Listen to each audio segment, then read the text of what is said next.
Good afternoon, everybody. Happy Thursday. See, I actually know what day it is today. I hope that you've had a good day so far. I hope your week is going well.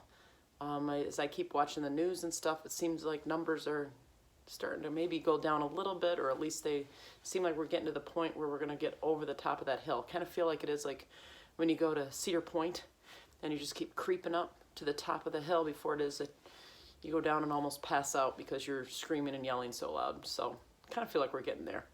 How do you judge what type of day this is? What kind of pants do you have on? That's my best way to look at it. Are you still in your pajamas? Are you wearing sweatpants? Are you wearing your fat pants? I actually put on real pants today. I feel like I'm a real human today.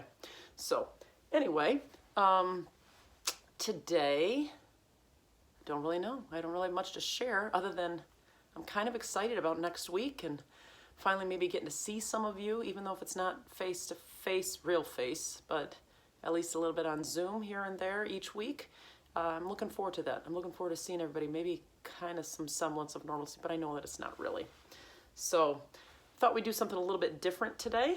Instead of me reading a whole book, I went back into all my old books and I got A Light in the Attic. I don't know how many of you guys remember this one, but it's all poems by Shel Silverstein.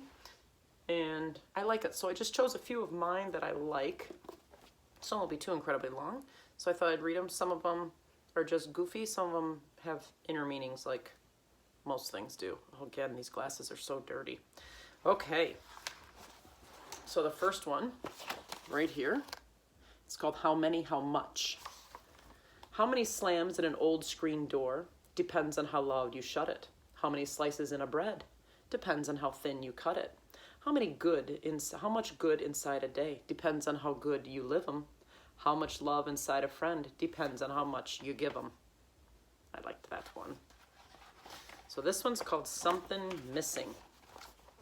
Something Missing. Now you've seen it. It's kind of like, probably shouldn't be seeing it. I remember to put on my socks. I remember I put on my shoes. I remember I put on my tie that was painted in beautiful purples and blues.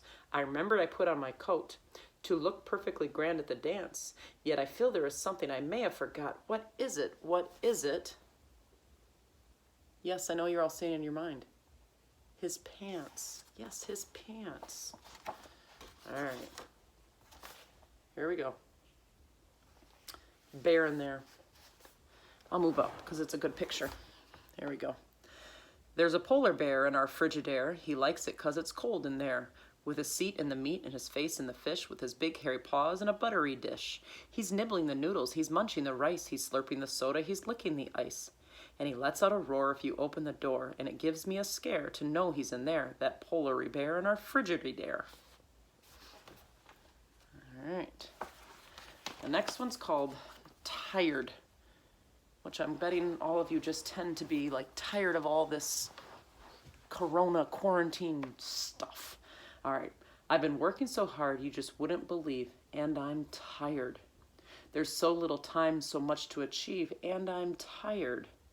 I've been lying there holding the grass in its place, pressing a leaf with the side of my face, tasting the apples to see if they're sweet, counting the toes on a centipede's feet. I've been memorizing the shape of that cloud, warning the robins not to chirp out so loud, shooing the butterflies off the tomatoes, keeping an eye out for floods and tornadoes. I've been supervising the work of ants, thinking of pruning the cantaloupe plants, timing the sun to see what time it sets, calling the fish to swim into my nets.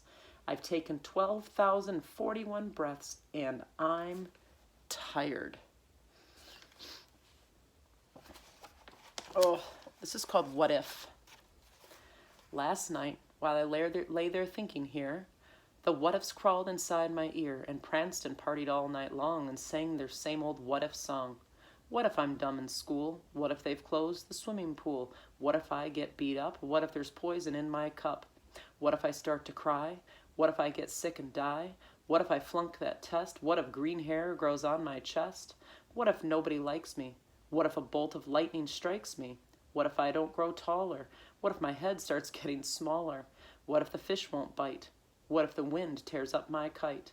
What if they start a war? What if my parents get divorced? What if the bus is late? What if my teeth don't grow in straight? What if I tear my pants? What if I never learn to dance? Everything seems swell, and then that nighttime what-ifs strike again.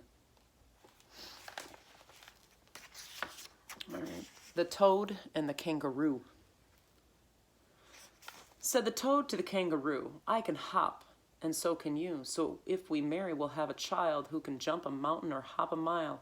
We'll call it a toadaroo, said the hopeful toad to the kangaroo. Said the kangaroo, my dear, what a perfectly lovely idea. I'd be most gladly marry you.